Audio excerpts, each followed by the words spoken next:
बिहार की राज्य एवं प्रशासनिक व्यवस्था का ये सीरीज का ये तीसरा वीडियो है, जिसमें हम उससे आगे के प्रश्न को पढ़ेंगे। तो चलिए शुरू करते हैं। सीरीज का पहला प्रश्न है कि उच्च न्यायालय के अन्य न्यायाधीश का वेतन कितना होता है। तो उच्च न्यायालय के अन्य न्यायाधीश का जो वेतन है वो 2,25,000 रुपया महीने का होता है, और मुख्य न्यायाधीश का जो वेतन होता है वो 2,50,000 महीने का होता है। ठीक है। नंबर का प्रश्न है कि जिला स्तर पर शिक्षा का प्रधान कौन होता है। तो जिला स्तर पर जो है उच्च शिक्षा का प्रधान जिला शिक्षा पदाधिकारी होता है। अगला प्रश्न है कि जिला स्तर पर स्वास्थ्य सेवा केंद्र का प्रधान कौन होता है। तो जिला स्तर पर जो है ये स्वास्थ्य सेवा केंद्र का जो प्रधान होता है वो जिला शिक्षा पदाधिकारी जिला चिकित्सा पदाधिकारी यानी कि डीएमओ होता है।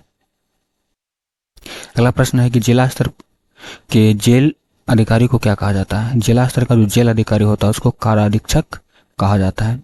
अगला प्रश्न है 5 नंबर का कि प्रमंडल किसे कहते हैं। कई जिलों को मिलाकर के जो प्रशासनिक क्षेत्र बनता है उसी को प्रमंडल यानी कि कमिश्नरी कहा जाता है। अगला प्रश्न है कि राज्य किसे कहा जाता है।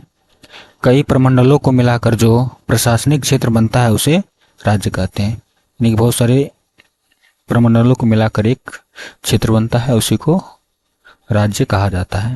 अगला प्रश्न है 7 नंबर का कि राज्य का प्रधान कौन होता है। तो राज्य का जो प्रधान है वो राज्यपाल होता है। राज्य का प्रधान राज्यपाल होता है। अगला प्रश्न है 8 नंबर का कि राज्यपाल का नियुक्ति कौन करता है। तो राज्यपाल का जो नियुक्ति है वो देश का राष्ट्रपति करता है। अगला प्रश्न है कि राज्यपाल का मासिक वेतन कितना होता है।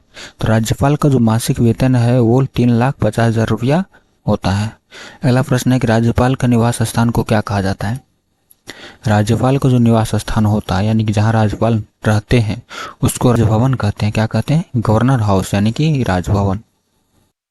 अगला प्रश्न 11 नंबर के राज्यपाल के कार्यकाल कितने वर्षों का होता है। तो राज्यपाल का जो कार्यकाल है वो 5 वर्षों का होता है। अगला प्रश्न है कि मंत्रिपरिषद क्या होता है। मंत्रिपरिषद क्या होता है। तो मुख्यमंत्री एवं अन्य मंत्रियों का समूह मंत्रिपरिषद कहलाता है। मुख्यमंत्री एवं अन्य जितने भी मंत्री होते हैं उनका जो समूह है वही मंत्रिपरिषद कहलाता है। ठीक है। तो मंत्रिपरिषद राज्यपाल के कार्यों में मदद करता है। मंत्रिपरिषद का जो काम है वो है राज्यपाल के जितने भी काम है उसमें मदद करना। नेक्स्ट प्रश्न है कि मंत्रिपरिषद का प्रधान कौन होता है। तो मंत्रिपरिषद का जो प्रधान है वह मुख्यमंत्री होता है। मंत्रिपरिषद का प्रधान मुख्यमंत्री होता है, और मंत्रिपरिषद के जो अन्य सदस्य होते हैं उसको मंत्री कहा जाता है। कि मंत्रियों की नियुक्ति कौन करता है। तो मंत्री की जो नियुक्ति है वह मुख्यमंत्री की सिफारिश पर राज्यपाल करते हैं। ठीक है। अगला प्रश्न है कि विधानसभा किसे कहा जाता है। विधानसभा विधानमंडल का निम्न सदन है। विधानमंडल का निम्न सदन है जिसमें जनता द्वारा चुने गए सदस्य जाते हैं, यानी कि जनता द्वारा चुना गया जो सदस्य होता है वो विधानसभा में जाते हैं तथा राज्य के लिए कानून बनाते हैं एवं जनता की समस्या और मुद्दों पर चर्चा करते हैं। ये काम होता है विधानसभा का सदस्य का। ठीक है। अगला प्रश्न है कि विधानसभा के सदस्यों का कार्यकाल कितने वर्षों का होता है। विधानसभा सदस्यों का कार्यकाल 5 वर्षों का होता है। ठीक है। अगला प्रश्न है 17 नंबर का कि विधानसभा के सदस्यों की संख्या कितनी होती है। तो विधानसभा के सदस्यों की कुल संख्या 243 है। बिहार विधानसभा की कुल सदस्यों की संख्या 243 है। अगला प्रश्न है कि विधानसभा के सदस्यों को क्या कहा जाता है। विधानसभा का जो सदस्य है उसको विधायक या एमएलए कहा जाता है। ठीक है। अगला प्रश्न है कि विधानसभा में कितने सदस्यों का मनोनयन राज्यपाल के द्वारा किया जाता है। तो विधानसभा में जितने भी सदस्य होते हैं उनमें से एक सदस्य का मनोनयन जो है वह राज्यपाल के द्वारा किया जाता है। उसके बाद अगला प्रश्न है 20 नंबर का कि विधान परिषद क्या है। विधान परिषद क्या है। तो विधान परिषद जो है विधानमंडल का उच्च सदन है। विधानसभा विधान परिषद का निम्न सदन था और ये विधान परिषद जो है विधानमंडल का उच्च सदन है। इसमें जो है इसका जो सदस्य है वह विधानसभा के सदस्य द्वारा या फिर शिक्षक द्वारा या फिर स्नातकों द्वारा चुने जाते हैं। ठीक है। और ये विधान परिषद में जाते हैं तथा राज्य सरकार के कामकाज पर निगरानी रखती है। इसका काम है राज्य सरकार के जितने भी कामकाज है उस पर निगरानी रखना। ठीक है। उसके बाद अगला प्रश्न है कि विधान परिषद के सदस्यों को क्या कहा जाता है। विधान परिषद का जो सदस्य होता है उसको पार्षद यानी कि एमएलसी कहा जाता है। उसके बाद अगला प्रश्न है 22 नंबर का कि विधान परिषद के सदस्यों की संख्या कितनी है। तो विधान परिषद के सदस्यों की संख्या 75 है। कुल कितना है? 75, जिसमें 63 निर्वाचित है और 12 मनोनीत है। ठीक है।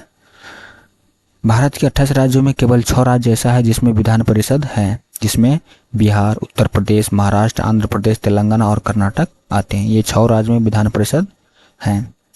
उसके बाद अगला प्रश्न है 23 नंबर का कि विधान परिषद के सदस्यों का कार्यकाल कितने वर्षों का होता है। तो विधान परिषद का जो सदस्य होता है उसका कार्यकाल 6 वर्षों का होता है।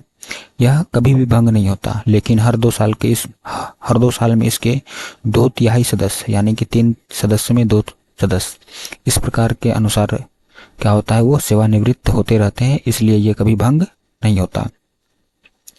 अगला प्रश्न है 24 नंबर का कि राज्य विधानमंडल की बैठक कौन बुलाता है। तो राज्य विधानमंडल का जो बैठक है वो राज्यपाल बुलाता है। ठीक है। अगला प्रश्न है कि शासन की सुविधा के लिए राज्य को कितने भागों में बांटा गया है। शासन की सुविधा के लिए राज्य को जो है कई प्रमंडलों में बांटा गया है, और प्रमंडल को फिर कई जिलों में बांटा गया है, जिलों को फिर कई अनुमंडलों में बांटा गया है, अनुमंडल को फिर कई प्रखंडों में बांटा गया है, और प्रखंडों को फिर कई पंचायतों में बांटा गया है। ठीक है। इसी के साथ हमारे इस सीरीज का प्रश्न समाप्त हुआ। इससे आगे का प्रश्न आप लोगों को नेक्स्ट वीडियो में मिलेगा। तब तक आप चैनल को देखते रहिए।